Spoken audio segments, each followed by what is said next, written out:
누가복음 22장.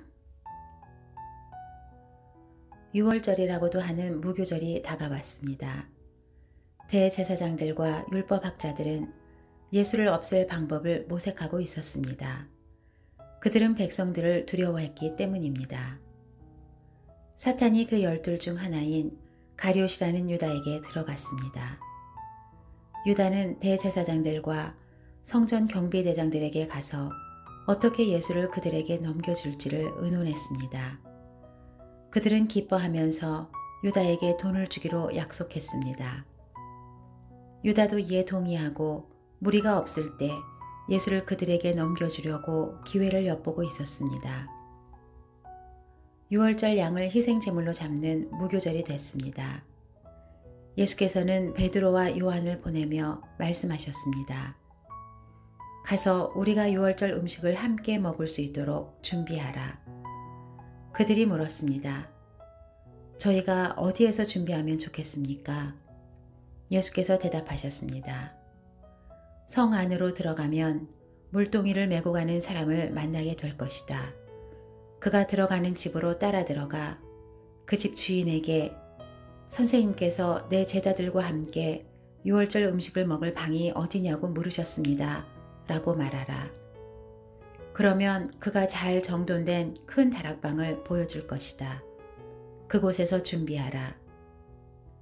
그들이 가서 보니 예수께서 말씀하신 그대로였습니다. 그래서 그들은 유월절 음식을 준비했습니다. 시간이 되자 예수께서는 사도들과 함께 상에 기대어 앉으셨습니다. 그러고는 그들에게 말씀하셨습니다.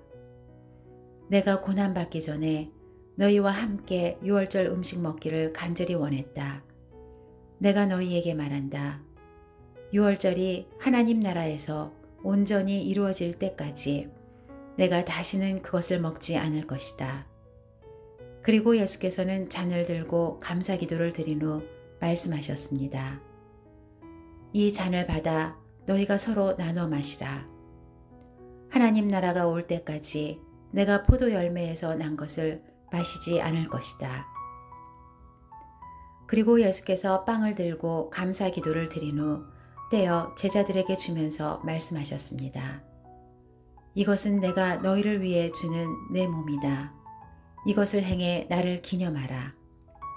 빵을 잡수신 후 예수께서 마찬가지로 잔을 들고 말씀하셨습니다. 이 잔은 너희를 위해 흘리는 내 피로 세우는 새 언약이다. 그러나 보라, 나를 배반할 자의 손이 지금 나와 함께 상위에 있다. 인자는 정해진 대로 갈 것이지만 그를 배반하는 자에게는 화가 있을 것이다. 그들은 자기들 중 누가 이런 일을 하겠는가 하고 서로 묻기 시작했습니다. 제자들 사이에서 누구를 가장 높은 사람으로 볼 것인지를 놓고 다툼이 벌어졌습니다.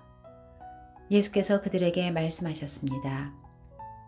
이방 사람의 왕들은 자기 백성들을 다스리며 권세 부리는 자들은 자칭 백성들의 은인이라고 한다. 그러나 너희가 그래서는 안 된다. 오히려 너희 중 가장 큰 사람은 가장 어린 사람과 같이 돼야 하고 다스리는 사람은 섬기는 사람과 같이 돼야 한다. 누가 더 높은 사람이냐? 밥상 앞에 앉아 있는 사람이냐? 그를 시중드는 사람이냐? 밥상 앞에 앉아 있는 사람이 더 높지 않느냐? 그러나 나는 섬기는 사람으로 너희 가운데 있다. 너희는 내가 시련을 겪는 동안 나와 함께한 사람들이다. 그러니 내 아버지께서 내게 나라를 맡겨주신 것처럼 나도 너희에게 나라를 맡긴다. 너희는 내 나라 안에 들어와 내 밥상에 앉아 먹고 마시며 보좌에 앉아 이스라엘의 12지파를 심판하게 될 것이다. 시몬아, 시몬아, 보아라. 사탄이 너희를 밀처럼 채질하겠다고 요구했다. 그러나 나는 내가 믿음을 잃지 않도록 너를 위해 기도했다. 내가 돌이키고 나면 내 형제들을 굳세게 하여라. 베드로가 대답했습니다. 주여, 저는 주와 함께라면 감옥이든 죽음이든 각오가 돼 있습니다. 그러나 예수께서 대답하셨습니다. 베드로야, 내가 네게 말한다. 오늘 달기 울기 전에 내가 3번 나를 모른다고 할 것이다. 그리고 예수께서 제자들에게 말씀하셨습니다. 지갑이나 가방이나 신발도 없이 내가 너희를 보냈을 때 너희에게 부족한 것이 있었느냐? 그들이 대답했습니다. 전혀 없었습니다. 예수께서 그들에게 말씀하셨습니다. 그러나 지금은 지갑이 있으면 그것을 지니고 가방도 챙겨라. 그리고 만약 칼이 없으면 옷을 팔아서라도 하나를 사라. 내가 너희에게 말한다. 그는 무법자들과 한패로 여겨졌다 라고 기록된 말씀이 마땅히 내게 이루어져야 한다. 과연 나에 대해 기록된 말씀이 이제 이루어지고 있다. 제자들이 말했습니다. 주여 보십시오. 여기 칼 2자루가 있습니다. 예수께서 대답하셨습니다. 그것으로 충분하다. 예수께서 예루살렘 밖으로 나가 여느 때처럼 올리브산으로 가시자 제자들도 따라갔습니다. 그곳에 도착하자 예수께서 그들에게 말씀하셨습니다. 너희가 시험에 빠지지 않도록 기도하라. 예수께서는 제자들로부터 떨어져 돌 던지면 닿을 만한 곳으로 가서 무릎을 꿇고 기도하셨습니다. 아버지여, 만일 아버지의 뜻이면 내게서 이 잔을 거두어 주십시오. 그러나 내 뜻대로 하지 마시고 아버지의 뜻대로 되게 하십시오. 그때 하늘로부터 천사가 나타나 예수께 힘을 북돋아 드렸습니다. 예수께서는 고뇌 속에서 더욱 간절하게 기도하셨습니다. 그러자 땀이 핏방울같이 돼 땅 위에 떨어졌습니다. 예수께서 기도를 마치고 일어나 제자들에게 가보시니 그들은 슬픔에 지쳐 잠들어 있었습니다. 예수께서 그들에게 말씀하셨습니다. 왜 자고 있느냐? 일어나 시험에 들지 않도록 기도하라.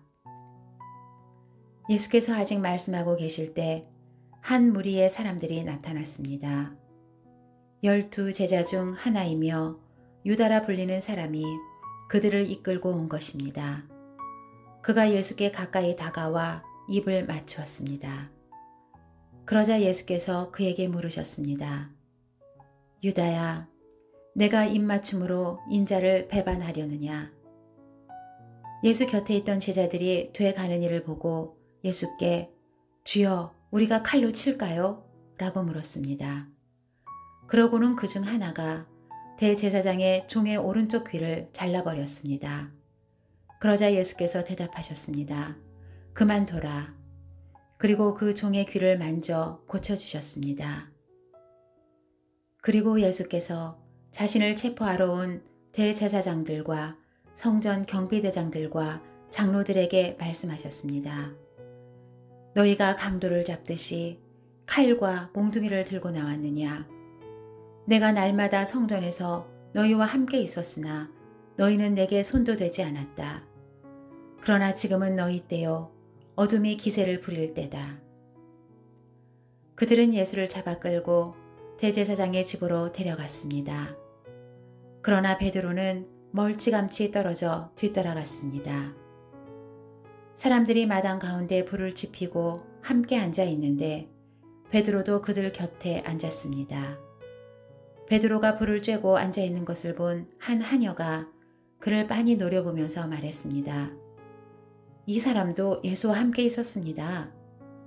그러나 베드로는 부인하며 말했습니다. 여자여, 나는 그를 모르오. 조금 있으려니까 다른 어떤 사람이 베드로를 보고 말했습니다. 당신도 그들 중 하나였지? 베드로가 말했습니다. 이 사람아, 나는 아니란 말이오.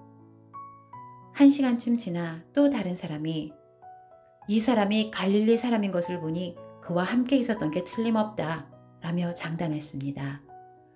그러나 베드로가 말했습니다. 이 사람아, 나는 당신이 대체 무슨 말을 하는지 모르겠소. 바로 그때 베드로의 말이 채 끝나기도 전에 닭이 울었습니다.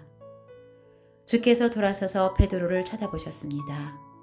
그러자 베드로는 오늘 닭이 울기 전에 내가 나를 3번 부인할 것이다 라고 하신 주의 말씀이 기억났습니다. 베드로는 밖으로 나가 한없이 울었습니다. 예수를 지키는 사람들이 예수를 조롱하고 때리기 시작했습니다. 그들은 예수의 눈을 가리고 물었습니다.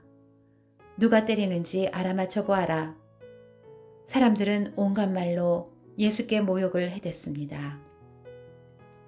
날이 밝자 백성들의 장로들, 곧 대제사장들과 율법학자들이 공회를 소집했고 예수께서 그들 앞에 끌려가셨습니다.